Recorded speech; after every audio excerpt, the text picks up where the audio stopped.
Bukod sa mga lines, ang circle, arc, at ellipse ay ilan din sa mga basic figures na kadalasang makikita sa ating mga technical drawing.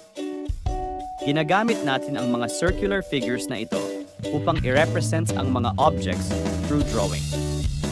Dahil dito, mahalaga na mayroon tayong kaalaman.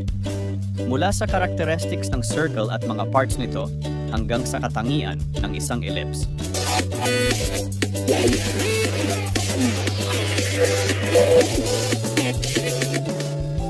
Ang circle ay isang closed curve figure na binubuo ng infinite number of points. Mas madami pa ito sa number of sides na pwedeng meron ng isang polygon. Ang mga points na ito ang bumubuo sa isang circle na visible sa ating paningin. Major components ng circle ang circumference, diameter, radius, at ang nag-iisang point sa pinakagitna ng circle, ang center point of the circle. Ito yung cross figure na ipinapakita every time na mag-recreate tayo ng circle, arc, at ellipse figure. Ito ay to indicate na ang object o figure ay circular. Balik tayo sa mga points. Ang mga points na ito ang bumubuo sa tinatawag na circumference, isa sa pinakamahalagang component ng circle. Kung wala ang mga points na ito, wala din circumference na mabubuo, at kung walang circumference bilang isang major component, ay definitely wala din ang circle. Sa circumference na ito makikita ang arc. Ang arc ay any two points along the circumference na connected sa isa't isa. Isang open curve portion sa circumference. Ang arc na mas maliit kaysa sa semicircle ay tinatawag na minor arc at major arc naman kung ito ay mas malaki. Balikan uli natin ang mga points ng circle. Lahat ng points na ito ay may equal distance mula sa center point ng circle. At ang distansyang ito ang tinatawag na radius of the circle. Ang radius ay distansya mula sa any point along the circumference hanggang sa center of the circle.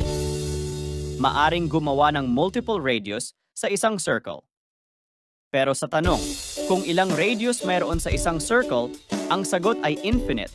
Sa isang circle, maaari tayong mag-create ng multiple or infinite number of these components. Kasama na dito ang diameter.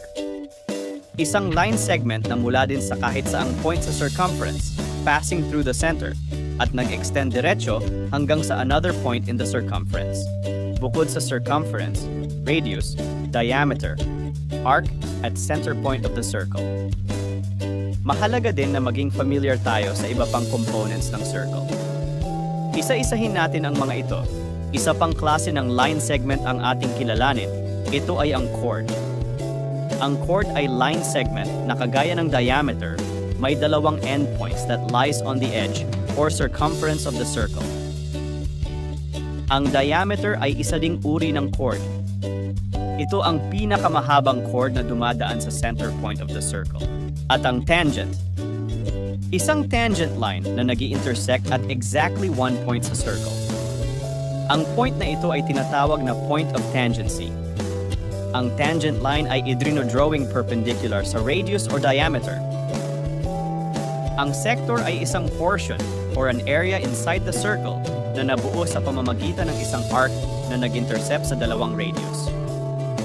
Ang malaking bahagi ay tinatawag na major sector at ang maliit naman ay tinatawag na minor sector. Nagkakaroon ng minor sector kung ang dalawang radius ay may less than 180 degrees rotation angle sa isa't isa. At major sector naman kung ito ay may rotation angle na more than 180 degrees sa isa't isa.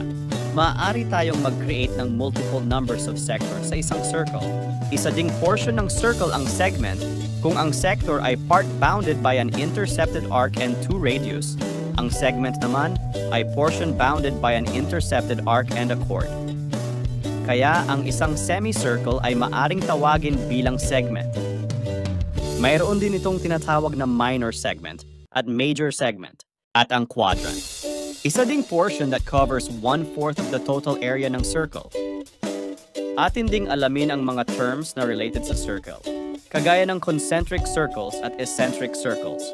Ang concentric circles. Ito ay may dalawa o higit pang mga circles na magkakaiba ang sukat.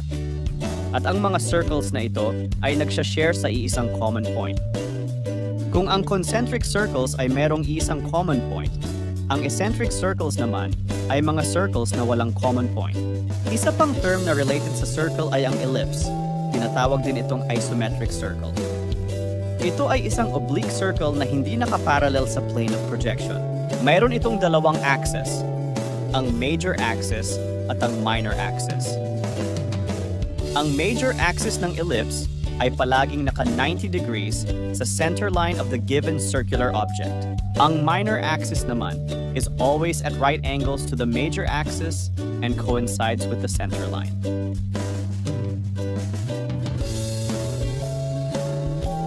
Salamat sa inyong panonood. Sana ay may natutunan kayo sa videong ito at hanggang sa muli.